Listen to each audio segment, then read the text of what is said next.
PSR ఆంజనేయులను కాసేపట్లో Vijayawada తరలించనున్నారు. YCP ప్రభుత్వంలో intelligence chief గా ఉన్న పిఎస్ఆర్ ఆంజనేయులను హైదరాబాద్ లో కాసేపటి క్రితమే ఏపీ సిఐడి అధికారులు అదుపులోకి తీసుకున్నారు.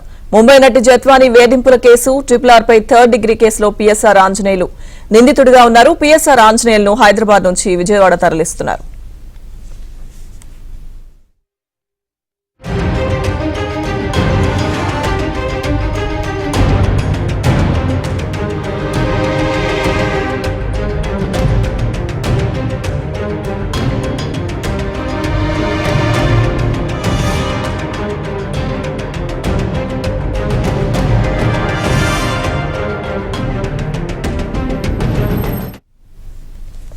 ఇక ఐపీఎస్ పిఎస్ఆర్ ఆంజనేయులు కొద్దిసేపటి క్రితం అరెస్ట్ చేశారు. కాసేపట్లో విజయవాడ తరలించనున్నారు. పూర్తి సమాచారం మా క్రైమ్ కరెస్పాండెంట్ ప్రవీణ్ అందిస్తారు లైవ్ లో.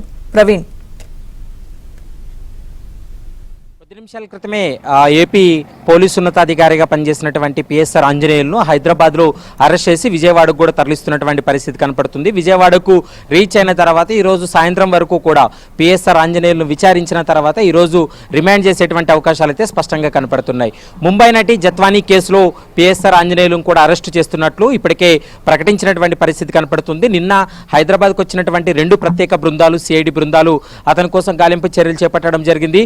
ముఖ్యంగా 3 ప్రాంతాల్లో బేగంపేట కావచ్చు, ప్రశాసన్ నగర్, మరోవైపు మోయినాబాద్లో ఉన్నాడనేటువంటి సమాచారంతో నిన్న రాత్రి నుండినే గాలింపు చర్యలు చేపట్టి ఎట్టకేలకు ప్రశాసన్ నగర్లో పిఎస్ఆర్ ఆంజనేయులను అదుపులోకి తీసుకొని విజయవాడకు కూడా తరలించినటువంటి పరిస్థితి కనపడుతుంది.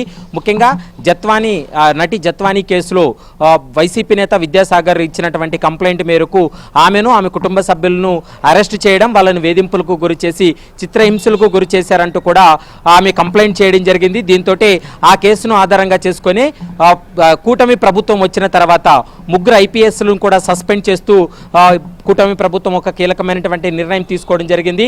అందులో పిఎస్ఆర్ ఆంజనేయుల పాత్ర ఎక్కువగా ఉందనేటువంటి ఆరోపణలతోటి, కొన్ని ఆధారాలతోటే అతన్ని సస్పెండ్ చేసినటువంటి పరిస్థితి కనపడుతుంది. 2025 అంటే ఈ ఏడాది వరకు కూడా వాళ్ళు సస్పెన్షన్ కొనసాగేటువంటి అవకాశం అయితే కనపడుతుంది. ముఖ్యంగా పిఎస్ఆర్ ఆంజనేయులు, అప్పటి సిపిగా ఉన్నటువంటి క్రాంతిరాణ టాటా, మరోవైపు విశాల్ గున్ని, వీరి 3 పాత్ర ఉందనే ఆరోపణలతోటే ఇప్పటి ప్రభుత్వం సస్పెండ్ చేసింది. 2025 సెప్టెంబర్ 25 వరకు కూడా సస్పెన్షన్ పొడిగిస్తూ కూడా ఏపీ ప్రభుత్వం కీలక నిర్ణయం తీసుకున్నటువంటి పరిస్థితి కూడా కనపడుతుంది. జత్వానీని వేధింపులకు గురి చేయడంతో పాటు జత్వానీ కేసులో ఆమె ఇచ్చినటువంటి కొన్ని ఆధారాలు, మరోవైపు ఆమెను ఏ విధంగా ఇబ్బందులకు గురి చేశారు, అప్పటి ప్రభుత్వంలో ఉన్నటువంటి వైసీపీకి సంబంధించినటువంటి నాయకుడు విద్యాసాగర్ కావచ్చు, మరికొంతమంది ఇచ్చినటువంటి సమాచారంతో ప్రస్తుతం అయితే మాత్రం పోలీసులు అప్పట్లో ఆమెను అరెస్ట్ చేసి ఇబ్బందులు కూడా గురి చేసినటువంటి పరిస్థితి ఉంది. మరోవైపు ప్రస్తుత ఏపీ అసెంబ్లీ డిప్యూటీ స్పీకర్గా ఉన్నటువంటి రఘురామరాజును కూడా 3rd డిగ్రీ ఉపయోగించడం, అతన్ని కూడా తీవ్ర హింసించారు. ఈ కేసుకు సంబంధించి కూడా పిఎస్ఆర్ ఆంజనేయుల యొక్క పాత్ర ఉందనేటువంటి అంశాన్ని గుర్తించడం జరిగింది. దీంతో రఘురామకృష్ణరాజు ఇచ్చినటువంటి కంప్లైంట్ మేరకు ఎఫ్ఐఆర్ నమోదు చేసిన తర్వాత పిఎస్ఆర్ ఆంజనేయులు కూడా నిందితుడిగా ఉన్నాడు. మరోవైపు ఇప్పటి వరకు కూడా ఈ 2 కేసులకు సంబంధించి కూడా పిఎస్ఆర్ ఆంజనేయులు ఇటు ఏపీ హైకోర్టులో అయితే మాత్రం బెయిల్ కూడా అతను అప్లై చేయనటువంటి పరిస్థితి కూడా కనపడుతుంది. తను మానసికంగా ఫిక్స్ అయి ఉన్నాడు, ఖచ్చితంగా ఈ కేసులో తను అరెస్ట్ అవుతానని కూడా మానసికంగా అతను ప్రిపేర్ అయి ఉన్నాడు. ఈ నేపథ్యంలో ఈ కేసులో పూర్తి స్థాయిలో విచారణ జరిపిన తర్వాత ఏపీ ప్రభుత్వం ఖచ్చితంగా వీరిపైన చర్యలు తీసుకోవాలనే ఉద్దేశంతో ఆంజనేయులను కూడా అరెస్ట్ చేసి విజయవాడ కూడా తరలించడం జరిగింది. విజయవాడలో సిఐడి అధికారులు విచారించి స్టేట్మెంట్ రికార్డ్ చేసిన తర్వాత రిమాండ్ కూడా తరలించేటువంటి అవకాశాలు అయితే స్పష్టంగా కనపడుతున్నాయి. ప్రస్తుతం హైదరాబాద్ దాటి విజయవాడ కూడా బయలుదేరి వెళ్లడం జరిగింది. విజయవాడకు మరొక 2 నుంచి 3 గంటల్లో వాళ్ళు అక్కడికి రీచ్ అయిన తర్వాత ఆంజనేయులు ఈ రోజు సాయంత్రం వరకు కూడా రిమాండ్కి తరలించేటువంటి అవకాశాలు అయితే కనపడుతున్నాయి. సో ప్రవీణ్, అయితే అంటే ముఖ్యంగా కేసులకు సంబంధించి అంటే అరెస్టుల పర్వం కొనసాగుతుంది అనుకోవచ్చా ప్రవీణ్? ఎందుకంటే ఈ విచారణకు సంబంధించి ఇంకా కీలక ఆధారాలు కూడా బయటకు వచ్చే అవకాశం కనిపిస్తుంది. సో కోర్టులో హాజరుపరిచిన తర్వాత నెక్స్ట్ ఏంటనేది తెలుస్తుంది కాబట్టి సో వరుసగా ఒక్కొక్కరుగా ఈ కేసుకు సంబంధించి ఎవరెవరైతే నిందితులుగా ఉన్నారో పూర్తి ఆధారాలతో వాళ్ళందరినీ కూడా మొత్తం అంటే అరెస్టుల పర్వం ఇంకా కొనసాగే అవకాశం కనిపిస్తుంది. ఎందుకంటే విచారణలో ఇంకా కొంతమంది పేర్లు కానీ ఎవరు చెప్తే ఇవన్నీ చేశారని కానీ, జత్వానీ కేసుకు సంబంధించి కానీ, RRR కేసుకు సంబంధించి కానీ ఖచ్చితంగా, ఎందుకంటే ఇప్పటికే జత్వానీను దాదాపు 3 సార్లు ఆమె స్టేట్మెంట్ రికార్డ్ చేయడం జరిగింది విజయవాడ పోలీసులు.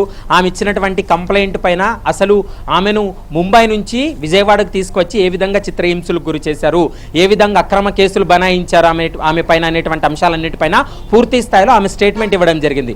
మరోవైపు ఒక వ్యాపారవేత్త పైన ఆమె గతంలో తనను మోసం చేశాడంటూ కూడా కంప్లైంట్ చేయడంతో ఆ వ్యాపారవేత్తపై ఇచ్చినటువంటి కంప్లైంట్ను వెనక్కి తీసుకోవాలంటూ కూడా పోలీసు ఉన్నతాధికారులు తీవ్ర ఒత్తిడికి గురి చేశారు. వాటికి సంబంధించి కూడా ఆమె ఆధారాలు కూడా సబ్మిట్ చేయడం జరిగింది. కాబట్టి ఇవన్నిటినీ కూడా బేస్ చేసుకొని ఈ కేసు విచారణ కొనసాగుతుంది. ఖచ్చితంగా ఇంకా ఈ కేసులో ఉన్నటువంటి మిగిలినటువంటి నిందితులు కూడా అరెస్ట్ అయ్యేటువంటి అవకాశాలు అయితే కనపడుతున్నాయి. ఇప్పటికే కొద్దిమంది పోలీసులు అరెస్ట్ అయ్యి జ్యుడిషియల్ రిమాండ్లో ఉన్నారు. ఇక పిఎస్ఆర్ ఆంజనేయుల పాత్రకు సంబంధించి కూడా పోలీసులు పూర్తి స్థాయిలో విచారణ జరిపిన తర్వాతనే ఒక అంచనాకు కూడా రావడం జరిగింది.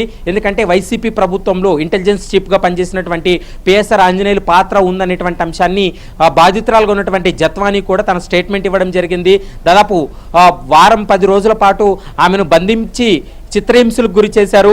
మరోవైపు ఏపీ డిప్యూటీ స్పీకర్గా ఉన్నటువంటి రఘురామరాజును కూడా గతంలో ఒక ఎంపీ పదవిలో ఉన్నటువంటి వ్యక్తిని అరెస్ట్ చేసిన తర్వాత అతని కళ్ళు గంతులు కట్టి విచక్షణారహితంగా ఆయన పైన దాడి చేసినటువంటి సందర్భం ఉంది.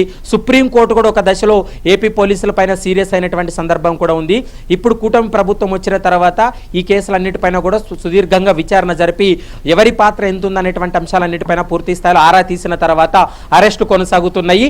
ఇప్పుడు కేవలం పోలీస్ ఆఫీసర్ల అరెస్టు కొనసాగుతుంది. కానీ పోలీస్ ఆఫీసర్లు ముందు పెట్టి వెనుక నడిపించినటువంటి ఖద్దర్ ఎవరు, వీళ్ళు ప్రజాప్రతినిధులు ఎవరు, అప్పటి ప్రభుత్వంలో కీలకంగా ఉన్నటువంటి నాయకుల పాత్ర ఏంటి అనేటువంటి అంశానికి సంబంధించి పూర్తి స్థాయిలో విచారణ జరిపిన తర్వాత ఆ కేసులో కూడా మరికొంతమంది రాజకీయ నేతలు కూడా అరెస్ట్ అయ్యేటువంటి అవకాశాలు అయితే స్పష్టంగా కనపడుతున్నాయి. ఇప్పటికే విద్యాసాగరం కూడా అరెస్ట్ చేసినటువంటి పరిస్థితి కూడా కనపడుతుంది.